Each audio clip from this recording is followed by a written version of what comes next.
We're gonna cut this humongous sweetgum tree down, and we got a little rope system going here to pull it.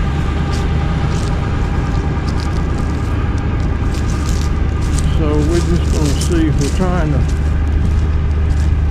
pull it right in this big empty spot in the yard. So we got a block and tackle right here. We got him tied off to that rollback truck. And we're just gonna see what happens. That's gonna put some pressure on the tree.